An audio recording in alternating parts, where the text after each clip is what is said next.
এমন একজন লোকের কথা যিনি আল্লাহ তাআলার ভয়ে নিজেকে পুড়িয়ে ছাই করে দিলেন। একদিন সাহাবাদের কাছে পূর্বযুগের এক লোকের কথা বলছিলেন নবী করিম সাল্লাল্লাহু আলাইহি ওয়াসাল্লাম। লোকটা ছিল অত্যন্ত সম্পদশালী। তার বিশাল সম্পদের ভাণ্ডার থেকে সে কোনোদিনও আল্লাহর রাস্তায় এক কানাকড়িও খরচ করেনি। আল্লাহর ইবাদত থেকেও নিজেকে সে গুটিয়ে রেখেছিল। যখন সে মৃত্যুশয্যায় উপনীত হলো, যখন জীবনের সন্ধিক্ষণে সে পৌঁছালো, সে তার মনে আল্লাহর ভয় চেপে বসল। সে তার ধন সম্পদের কথা মনে করল। সম্পদের এই পাহাড় থেকে কোনোদিন এক পয়সাও আল্লাহর রাস্তায় ব্যয় করার তাড়না সে অনুভবও করেনি। নিজের জীবনের এতগুলো সময় থেকে আল্লাহর ইবাদতের জন্য বরাদ্দ রাখেনি কোনো মুহূর্ত। জীবনকে উপভোগ করেছে খেয়াল খুশি মতো। মৃত্যু শিয়রে এসে দাঁড়াতেই আজ তার এত ভয়, এত শঙ্কা।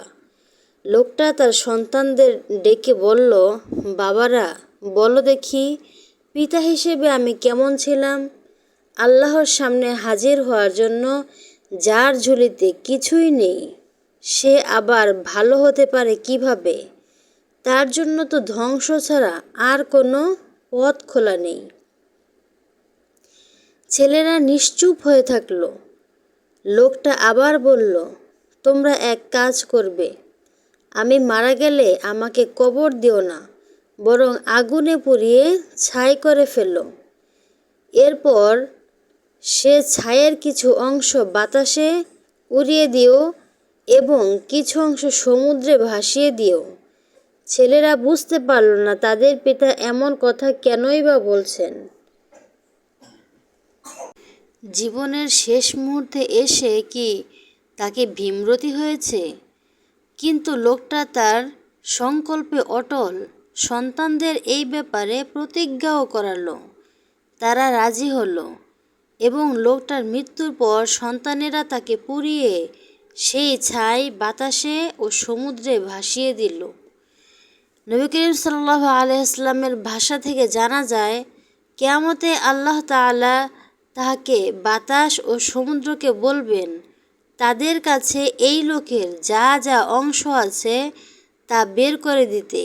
বাতাস ও সমুদ্র তা বের করে দেবে। লোকটাকে আল্লাহ তাআলা উঠাবেন, বলবেন, কেন তুমি এই কাজের নির্দেশ দিয়েছিলে সেই দিন? লোকটা বলবে, আপনার ভয়ে।